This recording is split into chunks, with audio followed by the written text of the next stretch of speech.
Hey, shalom. Welcome back. We are continuing our study of Kitvei HaKodesh, the holy writings, the book of the collection of Nevi'im, the prophets. In this lesson, we will work through 1 Kings chapter 14, verse 19. All right? And before we begin, I just want to extend a bracha for you all. Ken yehi ratzon Adonai Adonenu, ki yishlach aleichem b'chot tov mishemayim ma'al alechem b'zchut Yeshua HaMashiach. May be his merit, may it be that he will send, rather, upon all of you, that our Lord will send upon you blessings of good things, of goodness, from heaven above, by the merit of Yeshua HaMashiach, upon all of you. All right, so I'm just going to scan the verse first. Of course, we just read in 18 how the prince who died, the son of Yaravam, was buried, and the people mourned him, according to the prophecy of Achiyahu Hanavi. Continue with verse 19.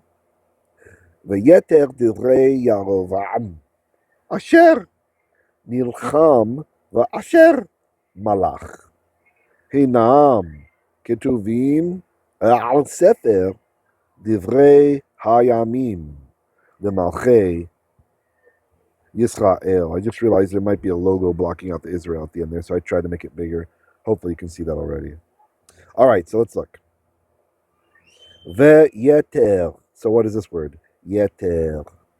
So the vav is just a normal conjunction, and or so, or now. Yeter. Yod. Taf. Resh.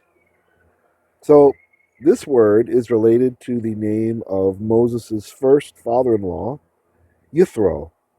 Yithro, right? Remember, the ancient tav without a dagesh used to be a th sound, right? So this would then be yeter. Yithro means his yeter.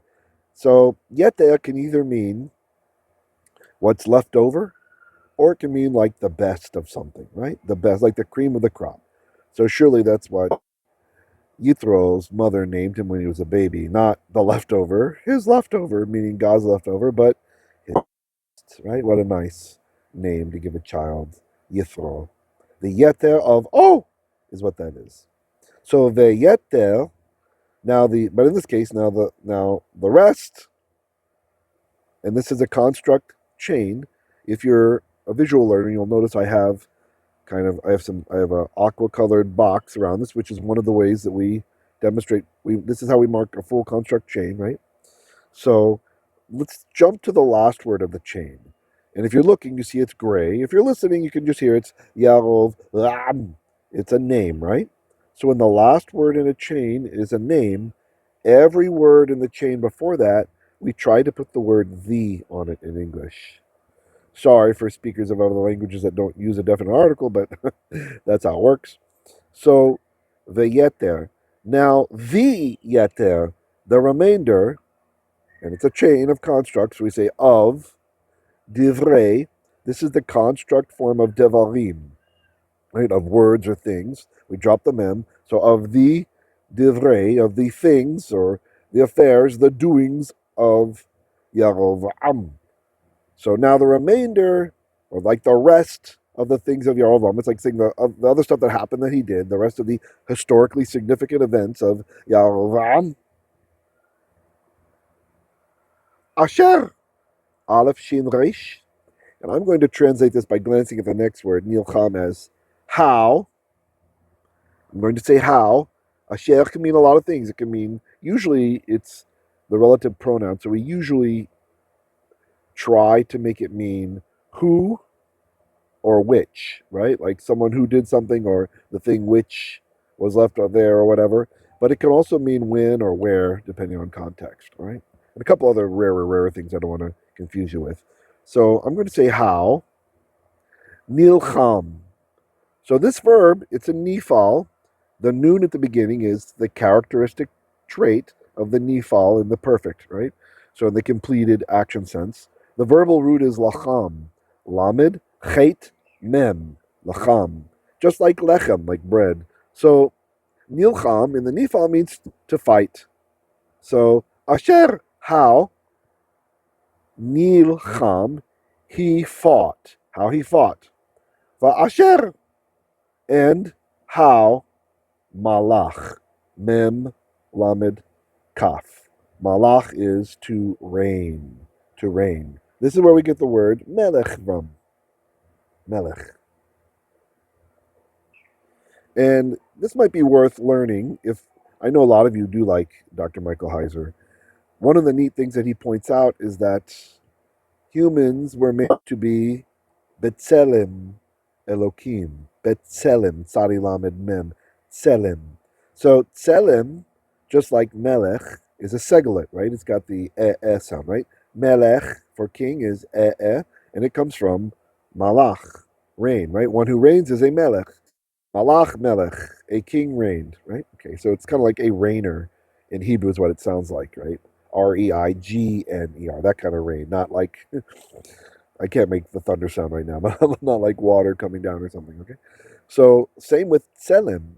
Tselem, rather than just saying image of Elohim of God, but that tselem that it might be from salam instead, following the same pattern. Salam is to like make an image, right? To shape something. So a tselem would be an imager, one who salams. So but tselem Elohim that would mean as the office holders of imagers of God, that we are supposed to image him in our lives, right? So just kind of a yeah. I'm not sure if he explains through the Hebrew or not. I don't think he does, but if any, I know a lot of you are interested in his work, so this will kind of help you with the Hebrew, the way he got there from Hebrew at least. All right. So let's look at this phrase again. The yeter divrei Yaravam.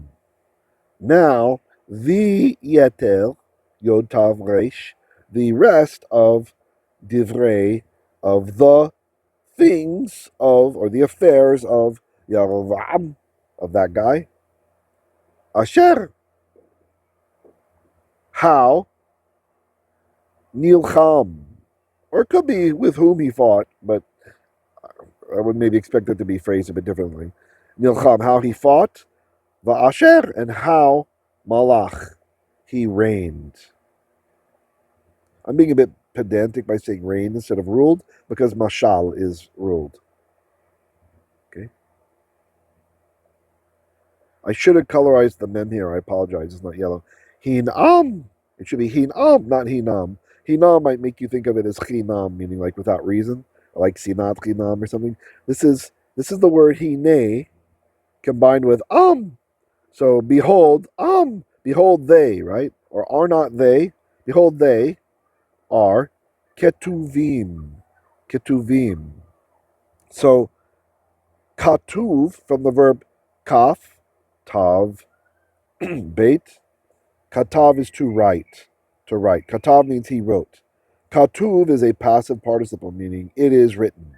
Right? It is written. Right? So you could say like, Hine, lo katuv v'sefer HaTorah. Behold, is it not written in the book of the Torah, right? The scroll of the Torah.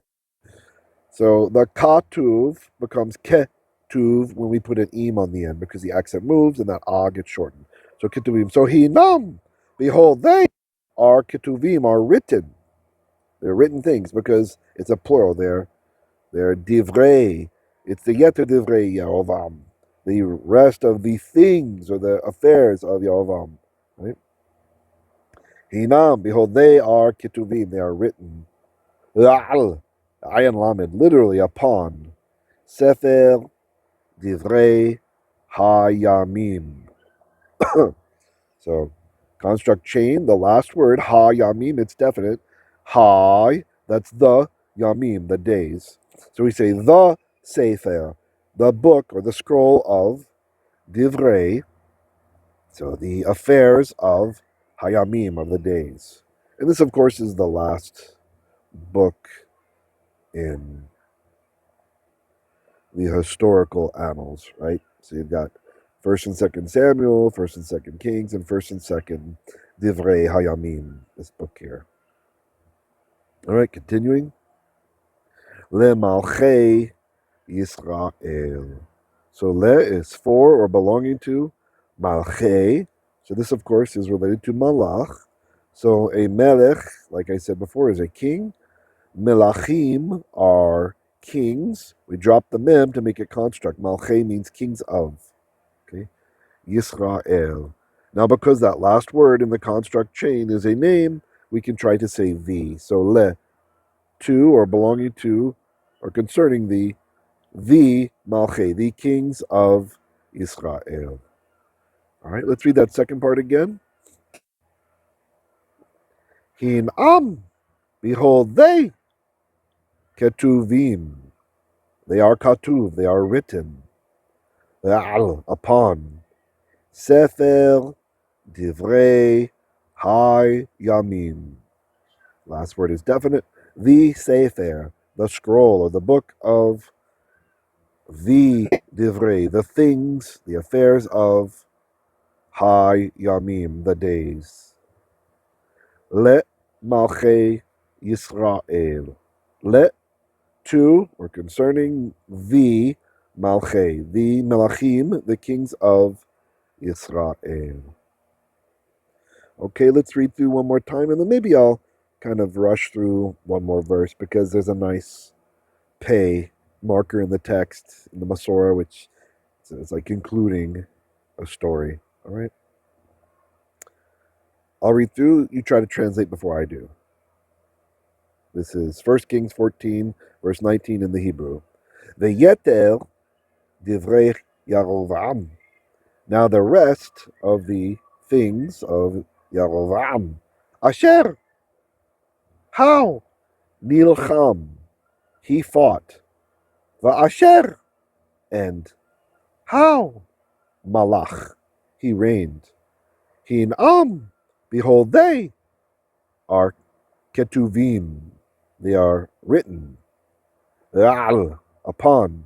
Seifer divrei hayamim. The scroll of the things of the days, or the affairs of the days. Le malche Yisrael, to the kings of Israel, or for the kings of Israel. All right, now I'm going to go ahead and, I guess I'll read it one more time too. This time without tones and stuff, normal reading speed. Veyeter divrei Yaravam, asher nilcham v'asher malakh, hinam ketuvim al sefer divrei hayamim, le malche Yisrael. Okay, let's do the next verse. And this one you may need to click the gearbox to slow it down because I want to kind of try to stay close to our time constraints. But I want to go ahead and include this because we have the fey here at the bottom. If you're looking, you can see there's a fey. All right, 1 Kings 14, verse 20. I'll just scan it first. V'hayamim asher malakh Yaravam esrim ushtaim shanah vayishkav im avotaiv vayimlokh Nadav beno tachtav. All right. So this is going to be kind of quick, all right? So don't be upset if it's difficult for you, but I think you'll do all right. V'hayamim, and the days, asher, when malakh Yaravam, so Yaravam reigned, were esrim ushtaim. And I have a little note on bump. If you're a visual learner, I'm just reminding you about the bump shwa rule that says if the word begins with a bayamim or pay or with a shwa, the vav becomes u. All right, so that's just a little quick review there for you. U shitaim. So esrim, this means 20. U and shitayim and 2. 20 and 2. So 22 years he malakh. V'hayamim asher malakh Yaravam. Now the days which Yaravam malakh, he ruled, were, we have to say in English, esrim, 20, u, and shitayim, and 2. Shanah, year. Vayishkav. So shakav, shin, kav, beit. You should all remember this from the Shema V'Hafta, right? We say ushshav, ushof becha, right? Ushof becha. And when you shachav, when the shachaving of cha, right? So shachav is to lay down. So this is, of course, part of the most important commandment. My Christian brothers and friends, they often leave out this part. They think that Yeshua is only talking about loving him, like with feelings, with your heart or something. But of course, the Jewish scribe is just introducing that entire pericope as the most important commandment. So the most important commandment is all that stuff to teach the Torah, to teach the commands to your children, to think about them when you shakav, when you lay down, ufkumecha, and when you get up, all that stuff, to put on your doorpost. All of that enormous pericope is the most important commandment. All right. So continuing, yishkav means he will lay down, but vayishkav means and he laid down. Yarim, mem with avotaiv. So the avot, the fathers, are the ancestors of him. So he laid down with his ancestors. Vayimlokh. So malakh is he reigned. Yimlokh is he will reign, but the vav conversive changes it to make it the same. And he reigned. Who's the he? Nadav. That's his son. Nadav ben the son of So that's Yaravam's son. Tachtaiv. After him, or really in place of him, literally means under. Tachat is under, right? That's where we get tochas in Yiddish, the butt, right? Because it's the part that's under you. So under him. But that's just how Hebrew expresses in his place. I know that was kind of fast. My apologies, but I wanted to get it in there. Going to give you a little bit extra. I'm going to read it one more time through. Do your best to try to understand or translate before I tell you the meanings, okay? I'm not going to do the tones now. It's just too much of my voice at the moment. The hayamim and hayamim, the days, asher, aleph shin resh, which or when, malakh, Yaravam, that guy malakh, mem lamed kaf, when he reigned, were, we have to insert, esrim, the root being asa. This is where we get the word for tithe, ma'asa, right? It's a tenth from 10. Esrim, 20, because the im plural there, ushtaim, and shatayim. Don't give me a hard time. Some people will be like, Israeli pronunciation's ushtaim. Yeah, that's true. That's true. It often gets softened down, but ushtaim, it's a vocal shwa, should be ushtaim. And 2, shanah, year. Vayishkav, then he laid down, with avotaiv, with the avot of Iv, with his fathers, his ancestors. Vayimlokh, and he reigned. Who's the he? Nadav. So then, Nadav, Beno, his son, reigned. Tachtaiv, in his place, or in his stead, I think people like to say. I'll read it one more time through, just normal reading now.